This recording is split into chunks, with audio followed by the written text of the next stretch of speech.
নতুন একটা মিষ্টি সকালের শুভেচ্ছা জানিয়ে শুরু করছি নতুন ভিডিও। তো আশা করি সকলে খুব ভালো আছো, আর আমরাও বেশ ভালোই আছি।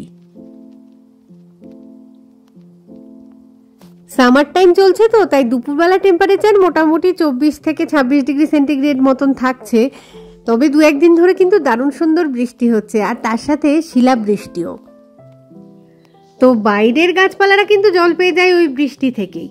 ঘরের গাছপালা বা বারান্দার গাছপালা যেগুলো, তারা আমাদের উপরে ডিপেন্ড করে বসে থাকে যে কখন একটুখানি জল ছিটিয়ে স্নান করিয়ে দিই অথবা গোড়ায় একটু জল দিয়ে দিই। আমি যেটা করি যে গাছের গোড়ায় মোটামুটি 2 দিনে একবার জল দিই, তবে রেগুলার এইরকম স্নানের মতোটা করিয়ে দিই। আর আমাদের এই পাহাড়ি আবহাওয়ায় আমি দেখেছি যে এই সাকুলেন্টগুলোর বার বৃদ্ধি কিন্তু এই সময়টাতেই দারুণভাবে হয়। প্রতিদিন এই গাছে জল দেওয়া ব্যাপারটা গাছেরা তো এনজয় করেই, তার সাথে আমাদেরও না নিজেদের মনের একটা দারুণ রিল্যাক্সেশন হয়। গাছে জল দেওয়া কমপ্লিট হয়ে গেছে আজকে। এখন ঢুকবো ঘরে, গিয়ে অনেক কাজ বাকি পড়ে আছে। জলখাবার বানাতে হবে। প্রথমে হচ্ছে বোতলগুলো খালি পড়ে আছে, ওগুলোতে জল ভরতে হবে।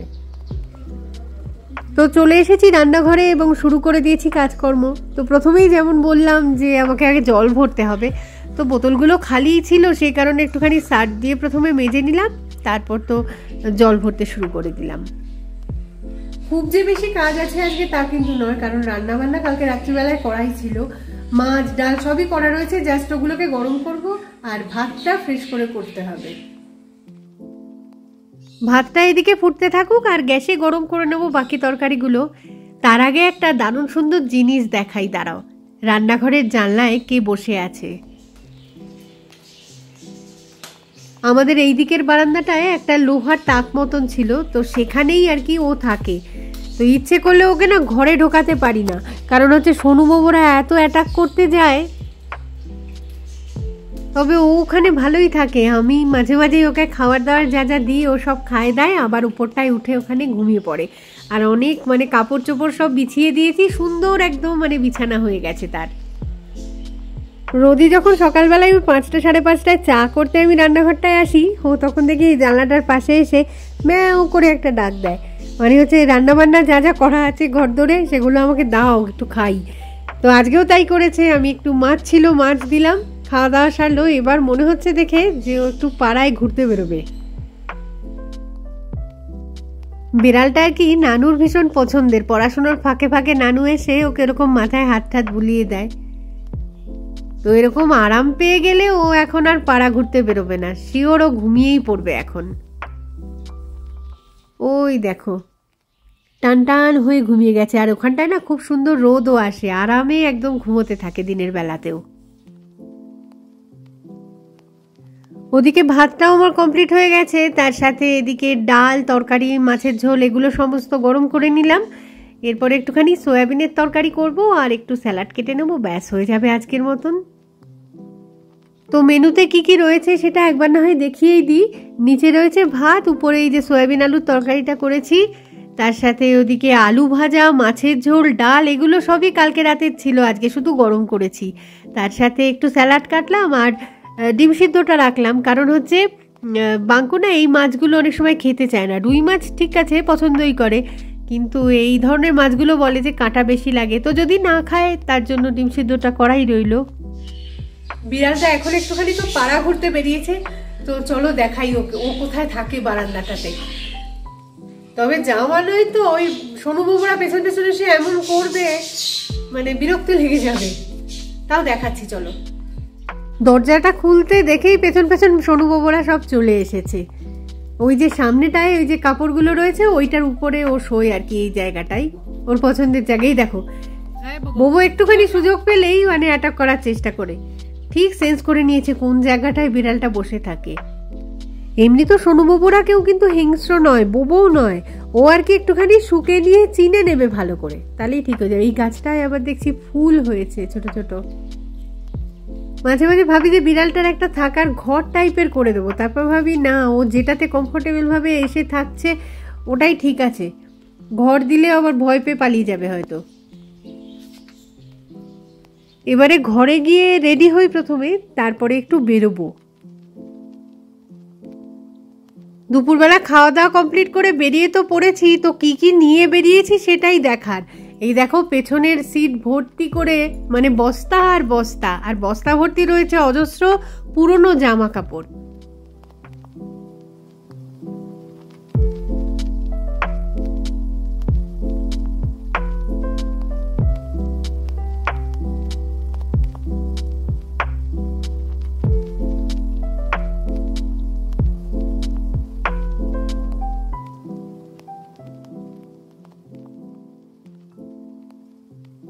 এসেছিলাম মাওপ্রেমের হিন্দু মিশন টেম্পেলে। আসলে অনেক পুরনো জামা কাপড় বাড়িতে আর কি ছিল, বাঙ্কুনানু ছোটোবেলাকার জামা কাপড়, আমাদের অনেক কিছু জামা কাপড়, তারপরে সোয়েটার জ্যাকেট অজস্র আর কি, যেগুলো আমাদের আর কোনো কাজে লাগে না। তো এখানে সেগুলো রেখে দিয়ে গেলাম, কারণ একটা অনাথ আশ্রম রয়েছে এর সাথেই। আমাদের নিজেদের যেটা কাজে লাগে না, অন্যের যদি কাজে লাগে সেই জিনিসটা, এর চেয়েতেও ভালো কথা কিছু হয় না, তাই না? তো যাই হোক, ওখান থেকে তো চলে এসেছি। এখন একটুখানি যাব মিলিয়ামে। ওখানে একটা লেক রয়েছে সুন্দর, জোকিন্স লেক বলে, সেটাই দেখতে যাব। এই যে মেন রোড থেকে ডান দিকে রাস্তাটা ঘুরে যাচ্ছে, জোকিন্স লেক লেখাই রয়েছে, চিনতে অসুবিধা হওয়ার তো কথা নয়। রাস্তাঘাট মোটামুটি এখনো অবধি যা দেখেছি তো ঠিকঠাকই রয়েছে। তো আরেকটু আগে গেলে বুঝতে পারবো শেষ পর্যন্ত ভালোটা আছে কিনা। Tough road condition. নেমে বলবো গাইড করবো নাকি? বাঁ দিকে জায়গা আছে? না না না না,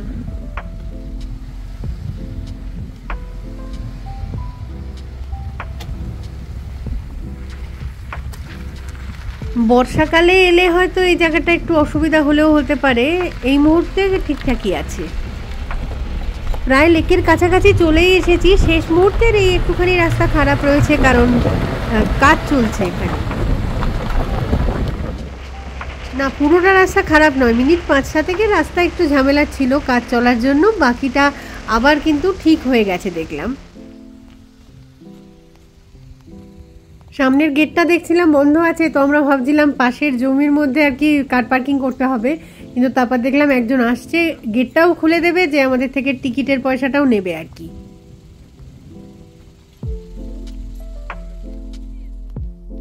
চলে এসেছি এখন আমরা জোকিন্স লেকের একদমই পাশে। লেকের জল বেশ সুন্দর, একদম শান্ত স্নিগ্ধ। তো খুব একটা বেশি কিছু এখনো সাজিয়ে উঠতে পারিনি, নতুন টুরিস্ট স্পট একটা মেঘালয়ের, তো আস্তে আস্তে আরো ইমপ্রুভ করবে নিশ্চয়ই। নতুন একটা টুরিস্ট স্পট তো, যত টুরিস্ট আসতে থাকবে তত আর কি জায়গাটার ইমপ্রুভমেন্ট হবে। তবে এমনি কিন্তু বেশ ভালো লাগছে, ছোটোখাটো একটা সুন্দর একটা লেক, মিষ্টি লেক একটা, তাতে বোটিংয়ের ব্যবস্থাও রয়েছে, সবগুলোই প্যাডেল বোট চোখে পড়ছে। যেটা মনে হচ্ছে যে আশেপাশের পাহাড়গুলো আরও একটু বেশি সবুজ হলে ভালো লাগতো আর কি। তো সবুজটা তো এই সিজনে পাওয়া যাবে না, এখন গরমের সময়, মানে বর্ষাকালে বা তার জাস্ট পরপর যদি ঘুরতে আসা যায় এখানে, তাহলে সেই সৌন্দর্যটা দারুণভাবে উপভোগ করা যাবে। রং বেরঙের বোটগুলো সুন্দরভাবে সাজিয়ে রাখা রয়েছে। তো এই মুহূর্তে কেউ কিন্তু মানে বোটিং করার জন্য জলে নামেনি, আর আমরা তো বোটিং করব না এখন আর। এতগুলো যে বোট দেখলাম, তার মধ্যে সবচেয়ে আমার পছন্দ হয়েছে এই সাদা রঙের বোটটা। যদি বোটিং করতাম আজকে, এটা নিয়েই তাহলে জলে নামতাম। ওয়েদারটা এখন হঠাৎ করে বেশ খানিকটা মানে আরামদায়ক হয়ে গেছে আর কি। এতক্ষণ সকাল থেকে যে পরিমাণ রোদ্দুর ছিল, এখন এই জলের কাছাকাছি বলেই নাকি একটুখানি বেলা হয়েছে বলে বেশ কিছুটা মেঘের আনাগোনা হয়েছে আকাশে, আর তার ফলে বেশ ঠান্ডা ঠান্ডা একটা হাওয়া দিচ্ছে, বেশ ভালো লাগছে আর কি। প্রপার ফুল গাছ টুল গাছ লাগাতে হবে এখানটাতে, প্রপার দোকানপাট বানাতে হবে, রাস্তাটা ঠিক করতে হবে, আশেপাশে এগুলো গ্রিন হলে আরো ভালো লাগতো। আরো বৃষ্টি হোক, বৃষ্টি হলে গ্রিন হলে তখন ভালো লাগতো, তখন আরেকবার আসা যাবে নাকি? তাদের রাস্তাটা ঠিক করে দিতে হবে, এবার আসো। আচ্ছা,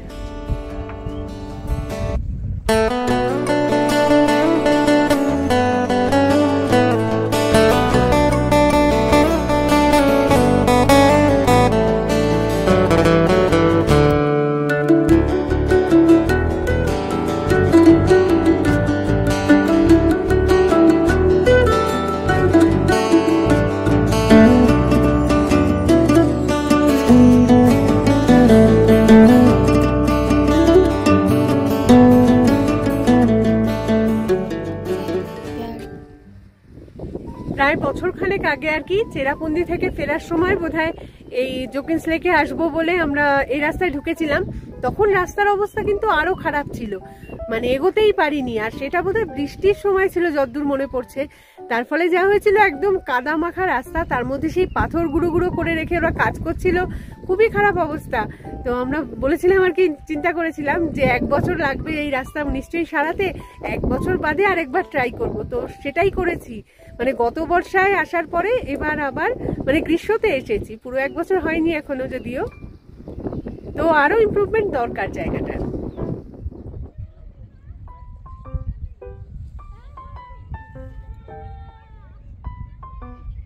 উইকেন্ডে নাকি এখানে অনেক লোকজন আসে, ঘুরতে আসে, বোটিং করে, পিকনিকও করে অনেকে দল বেঁধে এসে।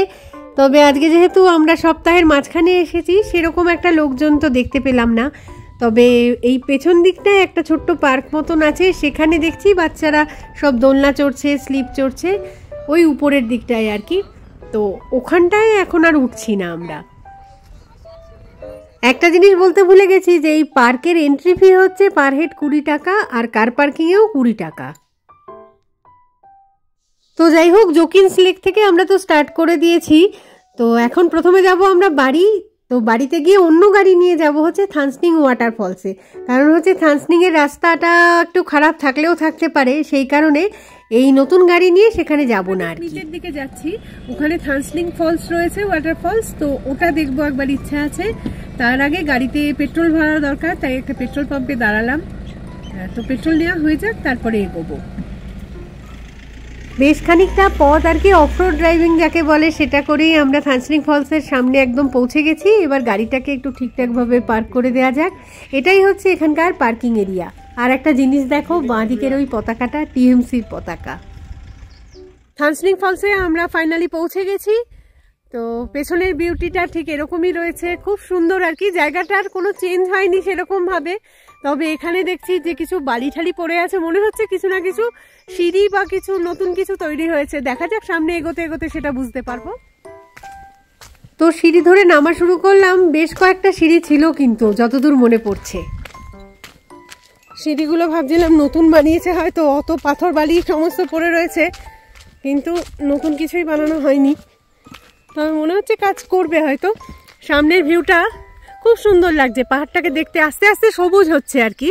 2-1 দিন মাত্র বৃষ্টি হয়েছে এই সিজনে, তাতেই বেশ অনেকটা বেটার। এখনও কিন্তু মনে হলো 1-2 ফোঁটা বৃষ্টি পড়লো। অ্যাকচুয়ালি মানে এই লাইটলুমের দিক তো এটা, এদিকে বৃষ্টি একটু বেশি হয়, মেঘ একটু বেশিই দেখা যায়।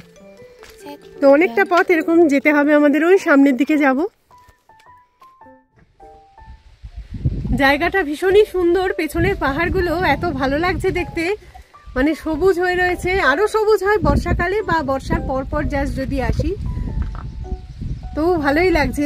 সেকেন্ড টাইম এলাম এই ফলসটাতে আমরা। এই সিঁড়িগুলো কি আদৌ নতুন করেছে বলে মনে হচ্ছে? এগুলো নতুন না, কিন্তু তাও তো ভাঙা রে, বানাচ্ছে। এই ধারের বোধহয় রেলিং ফেলিং কিছু করবে, বানাচ্ছে। আগে আর তোর সিঁড়ি নেই, নেই না না, ইয়ে করে দিয়েছে, সেগুলো ক্লোজ করে দিয়েছে ঘরটা।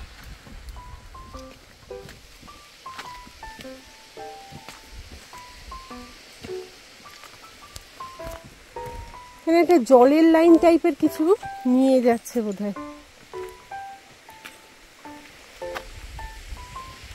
तो सीढ़ियाँ तो काफ़ी नैरो है, मतलब पहले सीढ़ियाँ ठीक था, अभी बहुत ही डेंजर कंडीशन हो गई। বছর খানেক বা বছর দেড়েক আগে বোধহয় এই ওয়াটারফলসটা এসেছিলাম, তখনও সিঁড়িগুলোর অবস্থা খুব একটা ভালো ছিল না।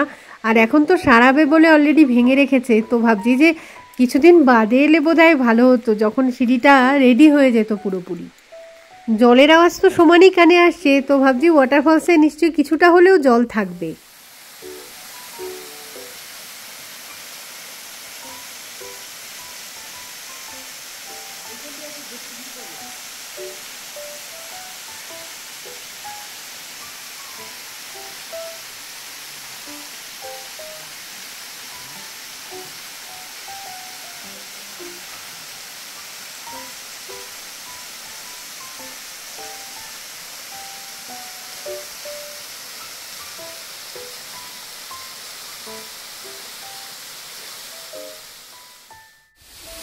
এসেছি আমরা থানসনিং ফলসে। এই যে পেছনে দেখা যাচ্ছে এটাই হচ্ছে থানসনিং ফলস। তো ভীষণই সুন্দর। এই সিজনে জল একটুখানি কম আছে হয়তো, মানে বর্ষাকালে এলে বা তারপরে একটুখানি এলে অনেক জল থাকবে, আরও সুন্দর দেখতে লাগবে। তবে অপূর্ব সুন্দর পরিবেশটা, কি সুন্দর। আমি ব্যাক ক্যামেরায় বরং দেখাচ্ছি ওয়াটারফলসটাকে।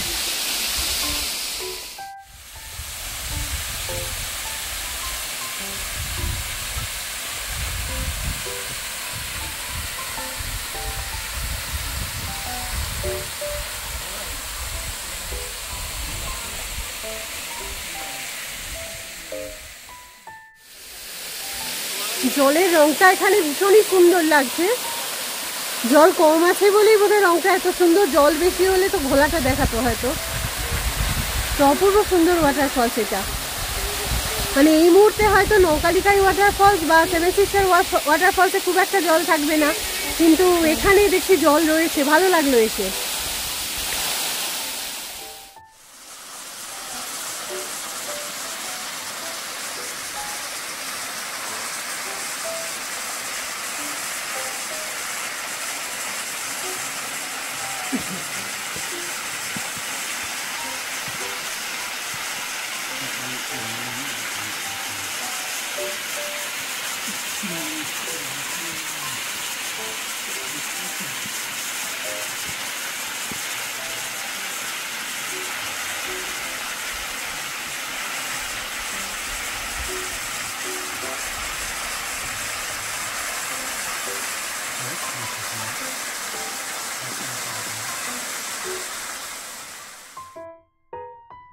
ফলস দেখা হয়ে গেছে, এবারে একটু উপর দিকে উঠতে হবে সিঁড়ি ধরে ধরে, কারণ অনেকগুলো সিঁড়ি নিচে নেমেছিলাম, তখন বোঝাই যাচ্ছিল যে একটু ওঠার সময় তো অসুবিধা হবেই।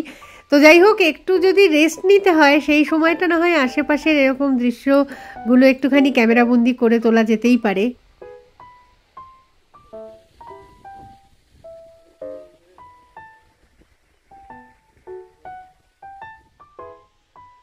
আজকেই সকালে আমরা বাড়িতে আলোচনা করছিলাম যে মেঘালয়ে তো ওয়াটারফলসে এই সিজনে জল থাকে না, তার ফলে অনেক দিন ধরে কোনো ওয়াটারফলসে ঘুরতে যাওয়া হচ্ছে না।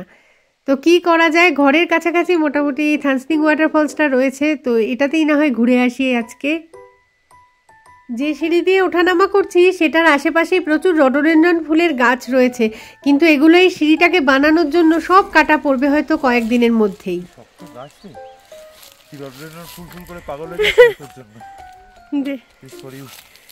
Thank you. ওয়াও, অপূর্ব সুন্দর রডোডেনড্রন ফুল। তো ছেঁড়া উচিত না অ্যাকচুয়ালি, কিন্তু গাছগুলো কিন্তু আর থাকবে না, সেই কারণেই তুলে নিলাম ফুলটা।